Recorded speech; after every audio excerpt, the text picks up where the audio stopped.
జై వీరబ్రహ్మ జై గోవిందమాంబ జై. నేను మీ కృష్ణమాచార్య శ్రీ బ్రహ్మపదం. 2025వ సంవత్సరం కొత్త సంవత్సరం మొదలు కాబోతుంది. ఏ రాశి వారికి ఏ విధంగా ఉందో తెలుసుకునేటువంటి ప్రయత్నం చేద్దాం. 2025వ సంవత్సరం మేషరాశి వారి యొక్క రాశిఫలం. శివాయ బ్రహ్మణే నమ, వీరబ్రహ్మేంద్ర స్వామినే నమో నమః. ఒకవైపు ఏమో ద్వితీయంలో దేవగురువు అయినటువంటి బృహస్పతి యొక్క సంచారం ద్వితీయ తృతీయ స్థానాల్లో ఉండబోతుంది. ఇప్పటికే వ్యయస్థానమైనటువంటి ద్వాదశంలో రాహు సంబంధమైనటువంటి స్థితి, సమీపమైనటువంటి భవిష్యత్తులో స్థానము మారుతుంది.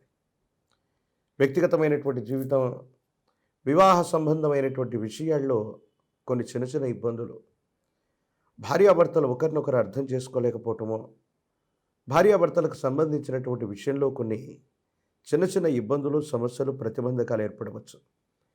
ప్రత్యేకించి జీవిత భాగస్వామికి సంబంధించిన ఆరోగ్యపరమైనటువంటి అంశాల్లో మాత్రం తస్మాత్ జాగ్రత్తగా ఉండటం చెప్పదగినటువంటి సూచన. ప్రత్యేకించి మార్చి మే మాసాల మధ్య మీ యొక్క ఆర్థికపరమైనటువంటి అంశాల్లో పురోగవృద్ధి చాలా బాగుంటుంది. మీరు చేసేటువంటి ప్రయత్నాలు తప్పకుండా అనుకూలవంతమవుతాయి, మంచి ఫలితాలను ఇచ్చేటువంటి అవకాశం ఉంది. కానీ కొన్ని సందర్భాల్లో మీరు తీసుకున్నటువంటి నిర్ణయాలు అవ్వచ్చు, కొత్త ప్రయత్నాలు అవ్వచ్చు, వేగవంతంగా విజయవంతం కాకపోవటం మీరు మానసికంగా నిరాశపడతారు, నిరుత్సాహపడతారు. భవిష్యత్తు గురించి ఎక్కువగా మీరు ఆలోచన చేసేటువంటి అవకాశం ఉంది. ఏది ఏమైనప్పటికీ కూడా మేషరాశి జాతకుల యొక్క జాతకంలో గ్రహగమనాన్ని బట్టి చూసిన, సంచార పరిస్థితులను చూసిన, గోచార పరిస్థితులను చూసిన, ప్రత్యేకించి ప్రశ్నాశాస్త్రాన్ని సమీకృతం చేసుకొని మనం చూసిన కొన్ని చిన్న చిన్న ఇబ్బందులు, ప్రతిబంధకాలు ఉన్నప్పటికీ కూడా చాలా విశేషవంతమైన, అనుకూలవంతమైనటువంటి ఫలితాలని మనం ఎక్కువగా చూస్తూ ఉంటాం. ప్రత్యేకించి మీరు చేసేటువంటి ప్రయత్నాలు, వృత్తి ఉద్యోగ సంబంధమైనటువంటి విషయాలు, వ్యాపార ప్రయత్నాలు కొత్తగా విస్తరించకపోయినప్పటికీ ఇప్పటికే ఉన్నటువంటి ఉద్యోగం లేదా వ్యాపారం వల్ల అదనపు ఆదాయ మార్గాన్ని మీరు కనుగొనేటువంటి అవకాశం ఉంది. దూర రాష్ట్రం, దూర దేశానికి సంబంధించినటువంటి మిత్రుడు లేదా ఆప్తుడు లేదా ఒక అవకాశం మీకు ఆకస్మికమైనటువంటి ధనప్రాప్తి యోగానికి కారణమయ్యేటువంటి అవకాశం ఉంది. సమాజంలో ఉన్నతమైనటువంటి స్థితిగతుల్లో ఉన్నటువంటి మీకు కూడా కొన్ని చెప్పుకోలేనటువంటి కష్టాలు, ప్రతిబంధకాలు వస్తూ ఉంటాయి. ఆర్థికంగా బాగా సంపాదించారని అందరూ అనుకుంటున్నటువంటి సందర్భంలో ఆర్థికపరమైనటువంటి విషయాల్లో కూడా కొన్ని కష్టాలు మిమ్మల్ని చుట్టుముట్టి ఉంటాయి. కొన్ని విషయాల్లో ఎవరికి ఏం చెప్పాలో, ఏం చెయ్యాలో తెలియక మానసికమైనటువంటి సంఘర్షణతో మీరు ఉండేటువంటి అవకాశం ఉంటుంది. అంతా బాగుందని మనం అనుకోవటమే తప్ప కొన్ని విషయాల్లో పరిస్థితులు మాత్రం మిమ్మల్ని కష్టాల్లోకి నెట్టుతున్నాయేమో, జీవితం స్తంభించబోతుందేమో అనుకున్నట్టుగా ఉన్నప్పటికీ కూడా కాలం, భగవంతుడు ఈ రెండూ మీ వైపుగా ఉన్నటువంటి కారణం వల్ల ఎన్ని ప్రతిబంధకాలు వచ్చినా, ఎన్ని ఇబ్బందులు వచ్చినా వాటి నుండి తప్పకుండా మీరు బయటపడేటువంటి అవకాశం మాత్రం తప్పకుండా కనిపిస్తుంది. ప్రత్యేకించి వ్యక్తిగతమైనటువంటి ఆరోగ్యం పట్ల జాగ్రత్తగా చూసుకోండి.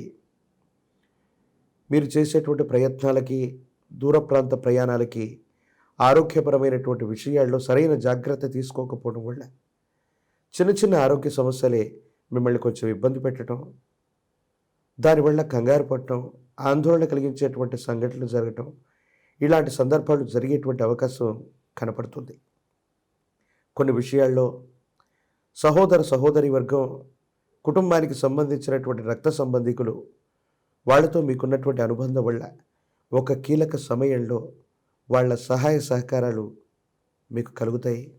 కొన్ని విషయాల్లో అనుకూలవంతమైనటువంటి స్థితిగతుల్లో ముందుకు వెళతారు. ఎప్పుడో కొంతమంది వ్యక్తులకు మనం చేసిన చిన్న సహాయం వాళ్ళు కృతజ్ఞతతో గుర్తుపెట్టుకొని మీకు కీలకమైనటువంటి సందర్భంలో ఒక ముఖ్యమైన విషయంలో వాళ్ళు సహకారాన్ని అందజేసేటువంటి అవకాశం కూడా కనపడుతుంది. ఈ రాశిలో ఉన్నటువంటి విద్యార్థులు ఏకాగ్రతతో కూడినటువంటి పరిస్థితుల్లో పరీక్షలు రాస్తే ఉన్నతమైనటువంటి ఉత్తీర్ణత కలుగుతుంది. ఆరోగ్యపరమైనటువంటి అంశాల పట్ల మాత్రమే జాగ్రత్తగా ఉండటం చెప్పదగిన సూచన. పోటీ పరీక్షలు రాస్తున్న నిరుద్యోగులకి ఈ సంవత్సరం అనుకూలంగా ఉంది. కొత్త కొలువులు లభించేటువంటి అవకాశం ఉంది. రాజకీయపరమైనటువంటి రంగంలో ఉన్నటువంటి వాళ్ళకి పదవీ ప్రాప్తి తప్పకుండా కలుగుతుంది. ప్రజా సంబంధ బాంధవ్యాలు, మీడియా, సినిమా రంగాల్లో ఉన్నటువంటి వాళ్ళకి చాలా అనుకూలవంతమైనటువంటి ఫలితాలని మనం చూస్తూ ఉండొచ్చు. విదేశీ సంబంధమైనటువంటి ధనం, దూర రాష్ట్రం, దూరదేశానికి సంబంధించినటువంటి స్నేహితులు, వీళ్ళ వల్ల మనకు లాభం కలిగేటువంటి అవకాశం ఉంది. కాబట్టి వాళ్ళతో సత్సంబంధాలని మీరు కలిగి ఉండండి. తప్పకుండా మంచి ఫలితాలని మీరు పొందేటువంటి అవకాశం మాత్రం కనపడుతుంది. భగవత్ సంబంధమైనటువంటి అనుగ్రహం వల్ల ఈ మిశ్రమమైనటువంటి ఫలితాలను కూడా మరింత సానుకూలంగా మలుచుకోవడానికి గాను దుర్గా స్వరూపమైనటువంటి అమ్మవారిని ఎంత విశేషంగా పూజిస్తే జాతకంలోని సర్వ అరిష్టాలు తొలగిపోతాయి. భగవత్ సంబంధమైనటువంటి అనుగ్రహం చేత అంతా కూడా బాగుంటుంది. మీ సమీప ప్రాంగణంలో శుక్రవారం పూట కానీ ఆదివారం పూట కానీ దుర్గా స్వరూపమైనటువంటి అమ్మవారు లేదా గ్రామదేవతా స్వరూపమైనటువంటి అమ్మవారికి 108 నిమ్మఫలాల మాలని అమ్మవారికి అందచేయటం, పాల పొంగలిని నివేదించటం, ఈ విధంగా చేస్తే చాలా అనుకూలవంతమైనటువంటి ఫలితాలు వస్తాయి. ఇబ్బందులు, సమస్యలు, ప్రతిబంధకాలు తొలగిపోతాయి. ఆర్థిక ఆరోగ్యపరమైనటువంటి అంశాల పట్ల తస్మాత్ జాగ్రత్తతో కూడినటువంటి చర్యల వల్ల మిశ్రమ ఫలితాలను కూడా మీరు అద్భుతమైనటువంటి ఫలితాలుగా మార్చుకోగలిగినటువంటి పరిస్థితులు మేషరాశి జాతకులకి కనిపిస్తూ ఉన్నాయి. ఇవి మిశ్రమ ఫలితాలు అనుకున్నప్పటికీ మీరు సమయస్ఫూర్తితో తీసుకునేటువంటి నిర్ణయాలు ఈ సంవత్సరం మీ జీవిత లక్ష్యాన్ని చేరుకునేటువంటి విధంగా చేస్తాయనటంలో ఎటువంటి సందేహం కూడా లేదు.